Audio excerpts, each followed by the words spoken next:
Señor les bendiga, amigos. Sean todos bienvenidos a otro programa más de preguntas y respuestas. Estamos aquí agradecidos con Dios nuevamente por darnos la oportunidad de hablar de Él, hablar de su palabra, y esperamos que sus corazones reciban lo que ahora el Señor está a punto de impartir para nosotros. También antes de comenzar quiero hacerle la invitación que si usted no se ha suscrito a nuestro canal de YouTube, que lo haga. Preguntas y respuestas Lorena Díaz, así nos puede encontrar, y también que los comparta para que también otros puedan recibir esta palabra de Dios. Así que vamos a darle inicio a este programa, vamos a orar. Acompáñenme ustedes a orar y poner este programa en las manos de Dios.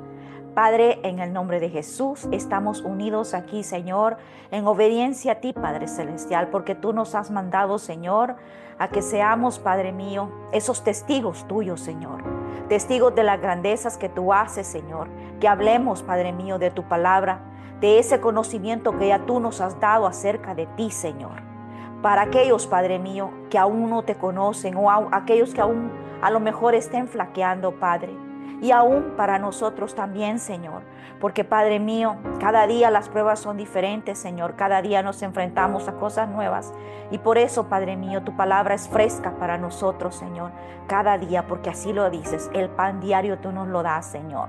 Gracias te damos, te pedimos que este programa y todo lo que aquí se hable, Señor, seas tú trayéndolo, Señor, trayendo cada palabra, cada testimonio, cada mensaje, Señor, que aquí se hable y que toques esos corazones, Señor.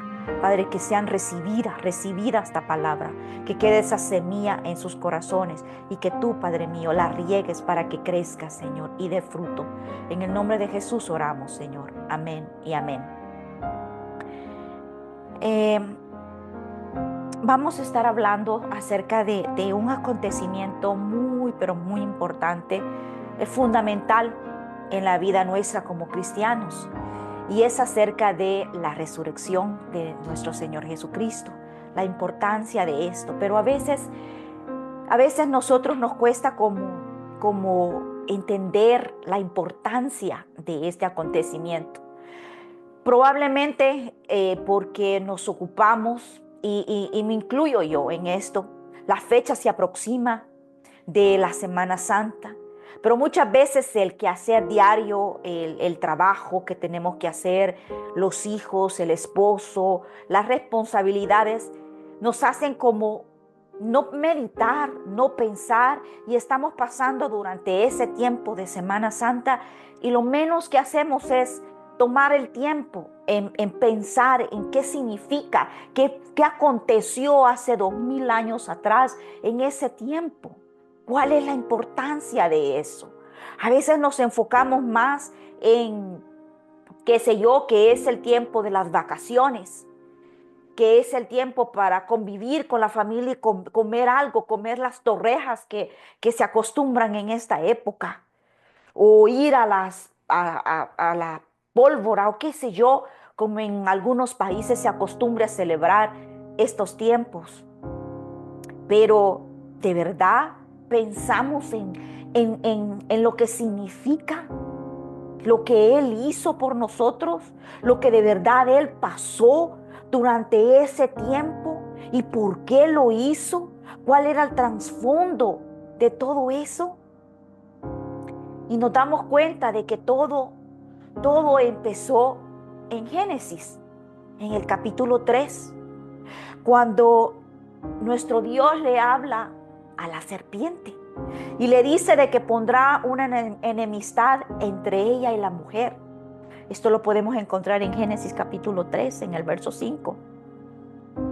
Y le dice de que pondrá esa enemistad en la simiente de la mujer y de la serpiente. ¿A qué se refería allí? Ya él estaba anunciando que de una mujer vendría la salvación, que de una mujer vendría aquel que derrotaría a la serpiente, que derrotaría la muerte, que derrotaría el pecado y a la maldad. Desde ahí el Señor ya venía pensando en nosotros. ¿Por qué? Porque Él se dio cuenta muy pronto de que el hombre simplemente no podría. Adán y Eva pecaron y el pecado entró en nosotros. Entonces el Señor desde entonces pensando en sus hijos. Y más adelante en Génesis siempre, en el capítulo 12, a Abraham, el Señor le dice que en él serán benditas todas las naciones, cuando le anuncia y le dice que se vaya de su tierra y de su parentela en el capítulo 12. Pero le dice que habrá grandes naciones y que de él serán benditas todas las naciones. O sea, ¿se imagina? Era algo fuerte, era una profecía, algo con un trasfondo tremendo, algo teológico tremendo lo que el Señor estaba diciendo en esos momentos. Abraham, a lo mejor Abraham no entendió realmente la profundidad de esas palabras. Tal vez él entendió que iba a ser multiplicadas sus generaciones, pero no comprendió el trasfondo principal de esto. ¿Cómo es que el Señor le dice que serán benditas todas las naciones a través de él? Y entonces, la respuesta de esto la encontramos en Gálatas, en el capítulo 13, el versículo 7 al 9. Y la palabra nos dice: sabed, por tanto, que los que son de fe, estos son hijos de Abraham. Y la Escritura, previendo, oiga bien, previendo que Dios había de justificar por la fe a los gentiles, dio de antemano la buena nueva a Abraham, diciendo: en ti serán benditas todas las naciones. De modo que los de la fe son bendecidos con el creyente Abraham. ¿Quiénes son los de la fe? ¿Quiénes son esos que son bendecidos? Dice aquí que el Señor, previendo, o sea, ya anticipando, se lo estaba diciendo a Abraham cuando aún ni siquiera Abraham tenía un solo hijo. Pero ya el Señor estaba previendo ¿qué? Previendo la salvación de los gentiles. No solamente de los judíos, del pueblo de él, pero también de los gentiles. Y eso, ¿a mí qué? O sea, gentiles, ¿qué es eso? Gentiles somos todos aquellos que no somos judíos, todas aquellas generaciones. Y el Señor lo habla y dice: no importa si son de qué raza sean, de qué color de piel sean, de qué posición social sean. Todo aquel que dice aquí en ese versículo, los de la fe, todo aquel que cree en Jesús, tendrá y será bendecido, dice aquí.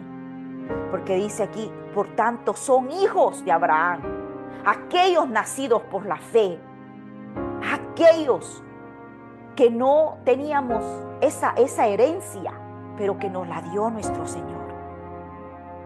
Entonces, cuán privilegio el que nosotros tengamos, que desde antes el Señor puso su corazón en nosotros, su amor en nosotros, no solamente en aquellos hijos de él, aquel pueblo escogido de los judíos. También nosotros llegamos a ser su pueblo escogido, aquellos adoptados por él. Y en Salmos 22, el rey David profetiza algo.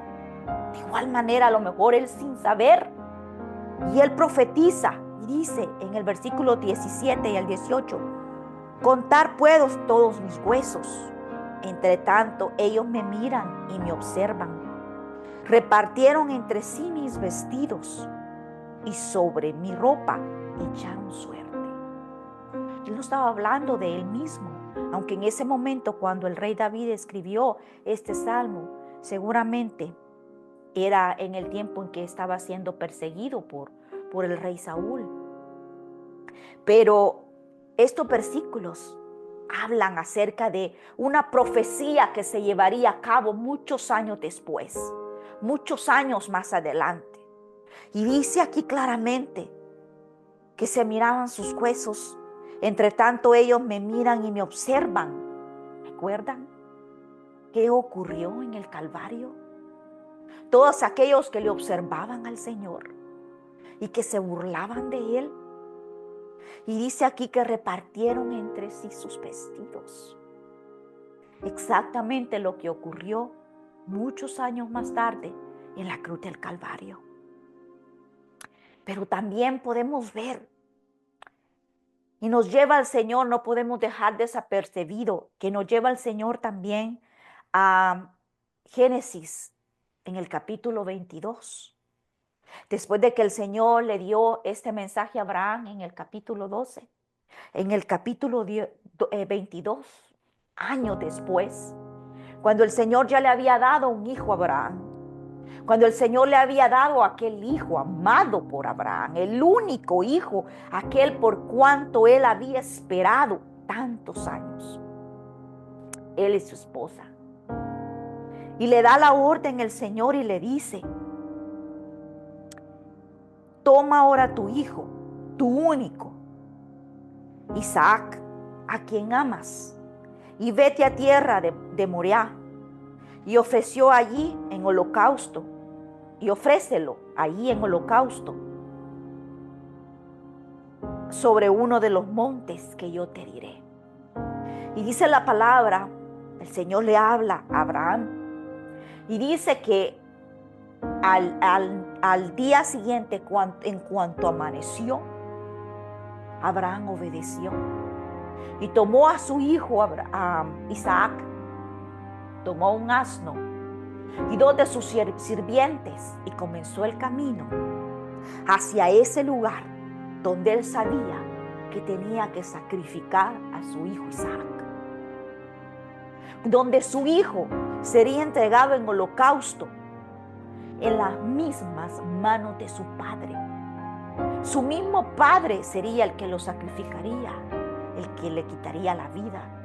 ¿Se imagina lo que estaba aconteciendo en el corazón de Abraham cuando esto estaba pasando? ¿Qué ocurría en el corazón de él? Seguramente se preguntaba, aunque no lo sabemos, la palabra no nos enseña, pero sabemos que tendría que tener ese corazón acongojado, afligido, preocupado, triste, pensando en que tendría que tener el coraje mismo de quitarle la vida a él. ¿Y qué le diría luego él a su esposa?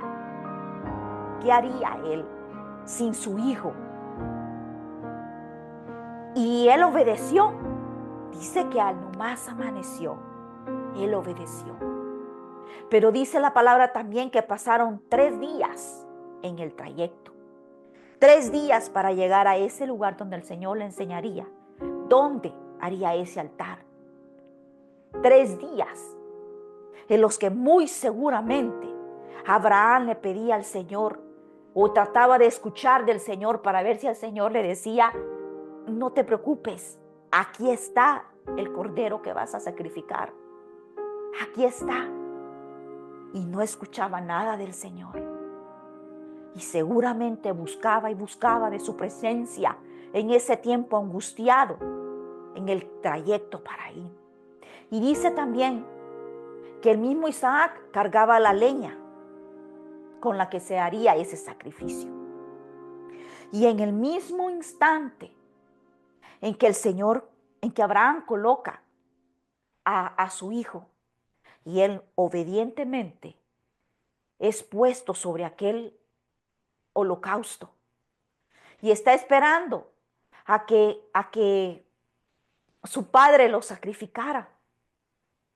En ese mismo momento dice que se escucha una voz del cielo y que le dice: no extiendas tu mano sobre el muchacho ni le hagas nada, porque ya conozco que temes a Dios, por cuanto no me rehusaste tu hijo, tu único.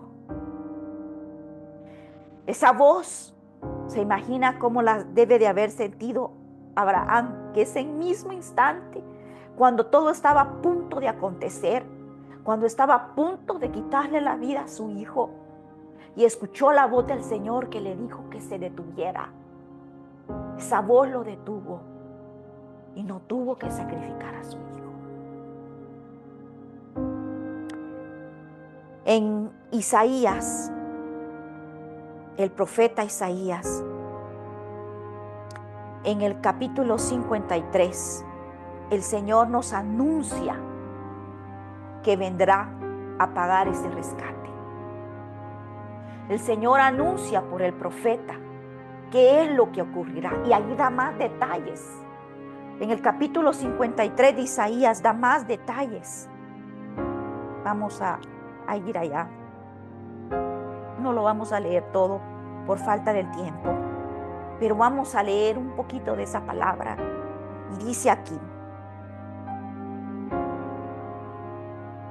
como se asombraron de ti muchos. Estoy leyendo desde el 52 en el versículo 14. De tal manera fue desfigurado de los hombres su parecer, y su hermosura más que la de los hijos de los hombres. Así asombrará él muchas naciones. Los reyes cerrarán ante él la boca, porque verán lo que nunca les fue contado y entenderán lo que jamás habían oído. ¿Quién ha creído a nuestro anuncio? ¿Y sobre quién se ha manifestado el brazo de Jehová? Subirá cual renuevo delante de él, y como raíz de tierra seca, no hay parecer en él, ni hermosura. Le veremos más inatractivo, para que le deseemos, despreciado y desechado entre los hombres, varón de dolores, experimentado en quebranto, y como que escondimos de él el rostro, fue menospreciado y no lo estimamos. Ciertamente lo llevó él nuestras enfermedades y sufrió nuestros dolores, y nosotros le tuvimos por azotado, por herido de Dios y abatido. Mas él herido fue por nuestras rebeliones, molido por nuestros pecados. El castigo de nuestra paz fue sobre él, y por sus llagas fuimos nosotros curados. El profeta está haciendo un relato y está hablando de algo que acontecería después, igual como lo dijo el rey David. Están hablando de este acontecimiento en la cruz del Calvario, de ese acontecimiento que aquí no hubo quien detuviera la muerte en nuestro Señor Jesucristo, como lo fue en Isaac. Aquí el Señor sí entregó a su Hijo. Aquí sí lo entregó. Y aunque aquellos se burlaron, aquí lo anuncia en Isaías. Porque es cierto, todos aquellos sacerdotes, aquellas personas de poder, de autoridad, se burlaban de él, no creían en él. Y aunque esto aconteció, dice la palabra, que se burlaban a tal grado que era escupido. Escupían su rostro. Le pusieron esa corona de espinos en su cabeza. Y le pusieron, dice, una especie de palo, por decirlo así, para burla. Y con ese mismo lo agarraban y le daban golpes. Con ese mismo le sumían las espinas en su cabeza. Mas lo humillaban. Lo humillaban haciéndole reverencia. Le decían: salve, rey de los judíos. Y le daban de bofetadas, dice. Eso lo vemos en Juan. Lo vemos en todos los evangelios, en Mateo, en Marcos, en Lucas. En Juan también lo vemos donde dice eso. Y le daban de bofetadas y le escupieron el rostro. Y luego lo desnudaron. Lo desnudaron. ¿Se imagina la vergüenza que el Señor estaba pasando? Y aunque aquellos se burlaban de él, el Señor sí podía haber detenido todo eso. Sí podía haber parado todo eso. Pero en este caso, el Señor dio su vida. Y lo dio porque si Él no daba su vida allí, nosotros no tendríamos vida. Era tan grande el amor por nosotros y nosotros venimos y pasamos, llega la Semana Santa y ni nos acordamos de Él. Andamos más felices yendo a la playa o trabajando, como nosotros acá que no se toma el tiempo así. La festividad no es así. Pero trabajando, ni nos acordamos de Él. Pasamos nuestros días sin pensar en el amor de Él, en el sacrificio de Él. Cuando Isaac cargaba esa leña sobre su cuerpo para él ser sacrificado, él mismo llevaba la leña con la que iba a ser sacrificado. Era solo una representación. Nada más tipificaba lo que acontecería después, cuando el Señor Jesucristo cargó también la leña, cargó su cruz, que dice que ese madero pesaba aproximadamente 100 libras. 100 libras. Y su cuerpo ya iba herido. No es que iba al gimnasio como nosotros a levantar 100 libras y tomamos vitaminas y todo para ir. El que puede levantarlo. El Señor estaba con su cuerpo débil, herido. Había pasado la noche orando. ¿Recuerdan? Que después de que comió con sus discípulos, se fue a orar porque sabía lo que acontecía, porque su corazón estaba en necesidad, porque su corazón estaba ya sintiendo la carga que iba a llevar sobre sus hombros, que era toda la amargura, la ansiedad, el miedo, la frustración, el odio, el rencor, todo lo que nosotros cargamos, las envidias, los celos, todo lo que nosotros cargamos. Él fue a orar, pasó allí orando. Su cuerpo estaba debilitado con la pérdida de sangre, de esos azotes, de esos golpes. Después de haberle azotado, después de haberle golpeado, desfigurado, dice la palabra. Desfigurado, dice en Isaías, donde lo leímos. Que su rostro ya no parecía el mismo. Ya no. Sus pedazos de carne eran arrancados de su piel. Y después de eso, todavía tuvo que cargar con esa cruz 100 libras aproximadamente, cargándolas por ese camino, por ese trayecto donde habían piedras, tierra. Pensemos en la temperatura. Él iba sin sus ropas, agotado.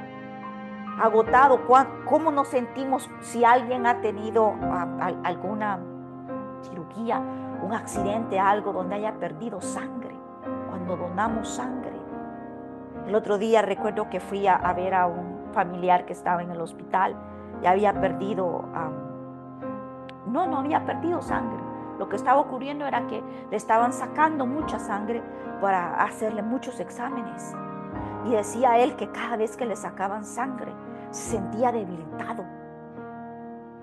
Y esto no se compara a la cantidad de sangre que el Señor perdió. Se imagina cuando nos herimos. Y eso no se compara a que te arranquen pedazos de piel, a que te metan ese instrumento de metal, pero con fuerza, porque venía con fuerza, con rabia, como le estaban dando esos soldados a él, con rabia, con odio, porque eran impulsados por Satanás, eran impulsados por el pecado. Ellos no lo hacían con remordimiento, lo hacían con todo el odio que sentían en su corazón contra la divinidad, porque el diablo estaba ahí presente, creyendo que había triunfado, viendo a Jesús así. Pero él continuó y dice que fue crucificado y le clavaron unos clavos de aproximadamente 7 pulgadas en sus manos. Y estos clavos sostenían el peso de su cuerpo, aquel cuerpo debilitado que dicen los estudiadores que cada respiro que él daba era algo, era una agonía para él. Yo pasé por tener neumonía. Y qué feo se siente cuando uno quiere dar un respiro y no se puede. Se siente como que la vida se le va a uno. No le hace, y no puede. Y literalmente se siente como que la vida se le está yendo a uno. Porque sus pulmones están llenos de agua, de líquidos y no pueden dar ese oxígeno. ¿Se imagina lo que sentía el Señor cada vez que quería dar un respiro? Y estaba su cuerpo sostenido únicamente por esos clavos y esos clavos en sus pies. Y eso, Él lo hizo por amor a nosotros. Él no escatimó, dice la palabra. Dios no escatimó dar a su único Hijo por amor a nosotros. Entonces, ¿cuál es la importancia de la resurrección? Allí no termina todo. Allí no terminó todo. El Señor dio su vida. Dio su vida y aquellos creían que habían ganado. El enemigo creía que había vencido.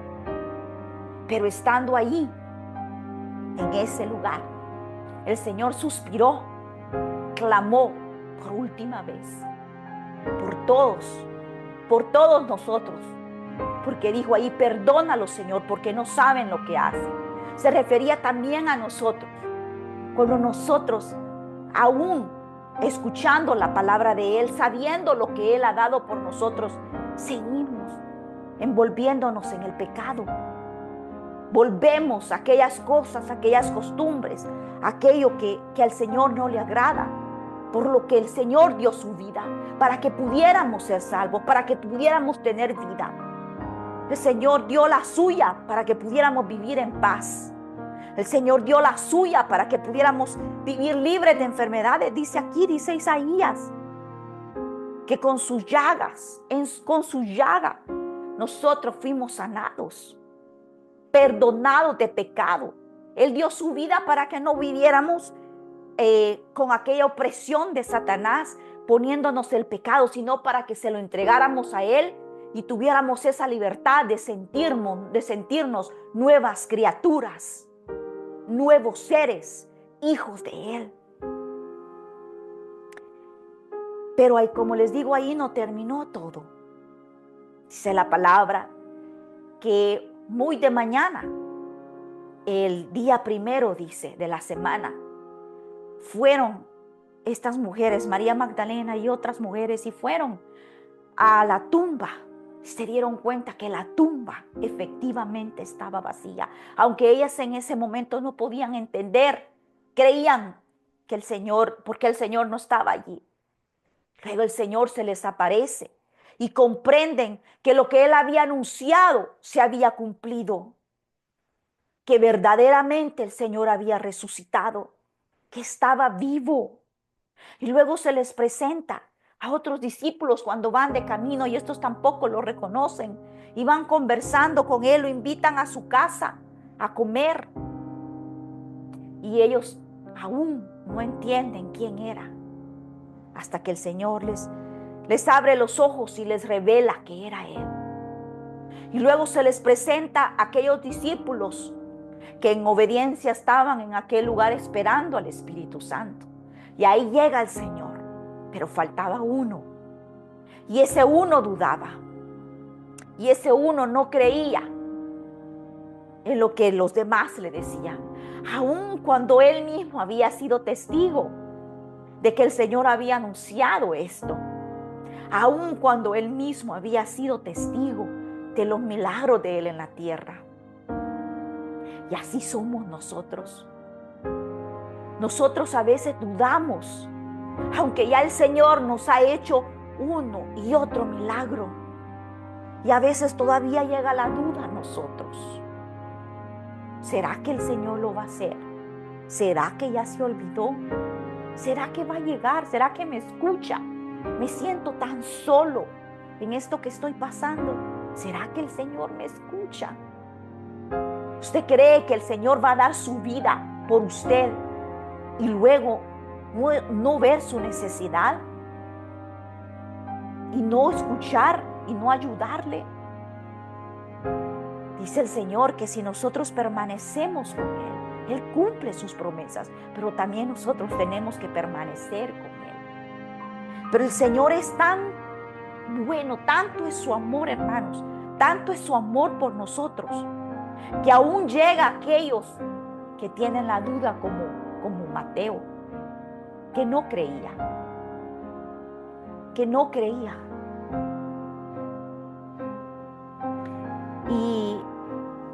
Y viene el Señor y le hace entender que Él era real, que Él vivía. Tomás, perdón, es a Tomás. Y le hace que le penetre el dedo en su piel, en ese hueco, para que él pudiera entender que era real. ¿Qué tanto tiene que hacer el Señor para que nosotros podamos entender que Él es real? Dice que bendito aquel que cree sin haberle visto. El Señor es tan misericordioso. Hay un testimonio de una persona que cuenta que él era una persona muy próspera. Él en su trabajo había sido prosperado. Él trabajaba en advertisement, que es promociones, como promociones, anuncios, promociones, publicidad. Eso sería la descripción mejor. Y dice de que era muy próspero y él nunca había creído en Jesús, más bien se burlaba de los cristianos, se burlaba de aquellos que creían en Jesús y vivía así su vida, burlándose. Dice de que buscaba él, porque él sentía, a pesar de que él era una persona próspera, dice que también tuvo una infancia muy buena, muy buena. No tenía mayor que quejarse. Había vivido con sus padres, dice que tenía una familia muy cercana, se llevaba muy bien con la familia. O sea, ¿qué tenía que desear? ¿O qué tenía que lo hacía él aún así sentirse miserable? Porque esas fueron sus palabras. Miserable, aún teniendo todo eso. Y dice que él buscaba, dice que buscó en muchas partes, en espiritualidad, dice que trató drogas alucinógenas, trató muchas cosas, lo del New Age, como le llaman ahora, trató muchas cosas, eso de que se pasan las piedras y que el karma y tanta cosa. Él lo probó porque había un vacío en él. Dice que él se sentía miserable. Tenía 38 años, estaba joven, próspero. ¿Qué podía faltarle? Y dice que él se fue a vivir, ya estaba semi retirado a los 38 años, y dice que se fue a vivir a una cabaña en Montana. Y salió a cortar leña afuera porque necesitaba para su chimenea. Y estaba cortando la leña sin pensar, acuérdense, sin pensar en Dios, sin pensar en Jesús, porque era el que menos creía, ateo. Buscó en todas partes menos en Él. Y estaba cortando la leña cuando dice de que sintió la presencia de Dios, sintió una presencia. Y dice que estaba allí cuando dice que en el momento se le vino a su mente el desprecio hacia los cristianos, el no creer en Jesús. Y cada vez que se le venían los pensamientos de las cosas que había hecho, del desprecio hacia Jesús, de la burla hacia Jesús, dice que oía las palabras del Señor que le decía: me niego a no amarte. Cada vez que él recordaba algo malo que él había hecho, me niego a no amarte, le decía al Señor. Dice que pasó aproximadamente, piensa él, como una media hora hasta que reaccionó. Se fue adentro a la cabaña pensando qué es lo que le había ocurrido, qué era eso que había sentido. Al día siguiente dice que estaba él en la cocina y sin qué ni para qué cayó de rodillas y comenzó a llorar porque la presencia de Dios nuevamente lo tocó, y a llorar y a llorar.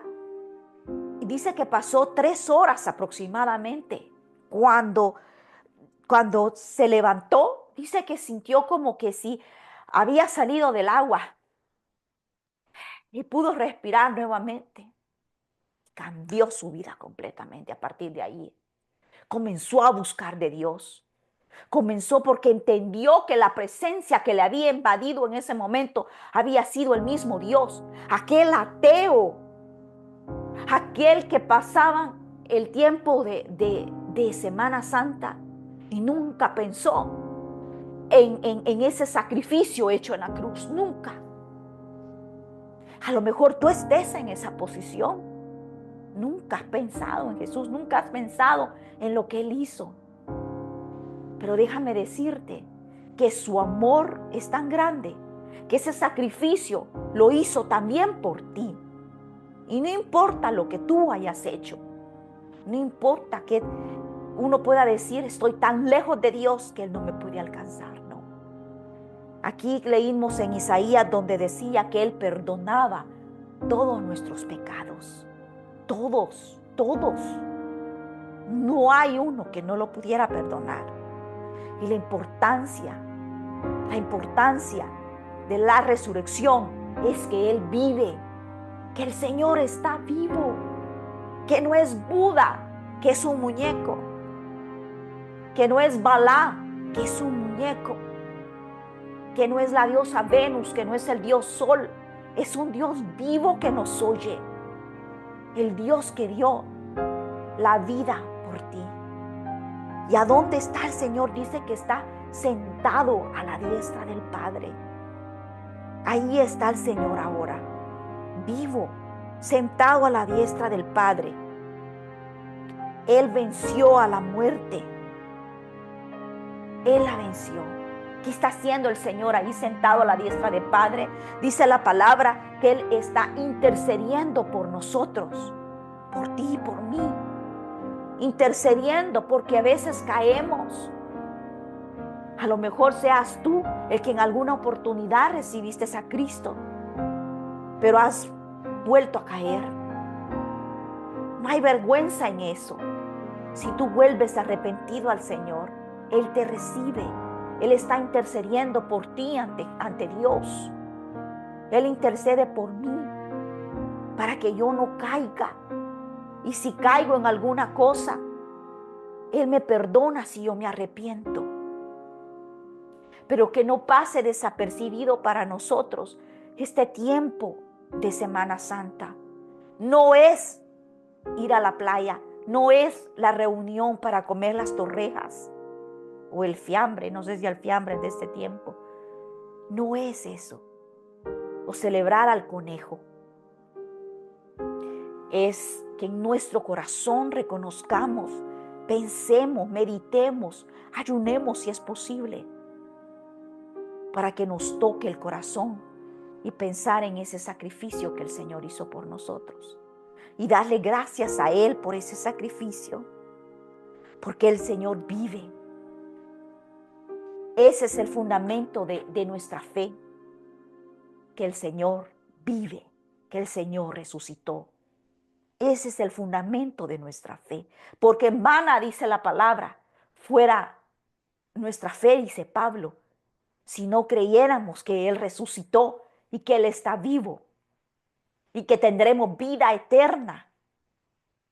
En vano estaríamos creyendo y en vano estaríamos tratando de cuidarnos y de hacer bien si creyéramos que aquí se termina todo y que iremos al lago de fuego, a este tormento.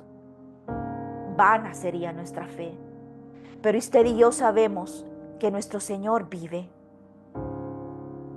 que Él es el que nos ha salvado, que Él es el que dio su vida por nosotros. Y que nosotros tenemos que estar agradecidos al Señor. Agradecidos por ese sacrificio. Y no importa, dice su palabra, porque no hay nada que nos separe de su amor. No importa las dudas que podamos tener como Tomás, la incredulidad. No importa el miedo que podamos tener como tuvo María Magdalena. No importa en el pecado que hayamos caído como esta misma mujer. No importa nada de eso. Nada nos puede separar del amor de Dios. Porque por eso el Señor dio su vida. No escatimó Dios Padre a dar a su Hijo, su único Hijo, para que tú y yo tuviéramos vida eterna. Vamos a darle gracias al Señor por habernos dado la oportunidad de hablar de Él, de ser testigo de Él. Si tú en esta oportunidad quieres reconocer a Cristo como tu Salvador, vamos a hacerlo rapidito y darle gracias a Él, porque por ti Él dio su vida. Padre, en el nombre de Jesús, yo vengo creyendo y confesando que tú eres el Hijo de Dios, que tú diste tu vida en esa cruz del Calvario, que tú herido fuiste por mí para que yo tuviera perdón de mis pecados. Perdóname, Señor, te pido perdón. Me arrepiento, Señor, de lo que he hecho. Y te pido, Señor, que me ayudes a vivir una vida santa, a ser guiado por ti. Ayúdame, Señor Jesús, a ser guiado por ti. Gracias te doy por esta salvación. Si usted confesó a Cristo como su Salvador, le tengo buenas noticias. Usted es llamado Hijo de Dios. Usted ha tomado ese privilegio del que hemos estado hablando en este día. Así que usted comparte este programa para que otros también puedan tener ese privilegio de ser llamados hijos de Dios y ser nacidos a vida eterna. El Señor les bendiga y les agradezco por habernos acompañado el día de hoy. Bendiciones.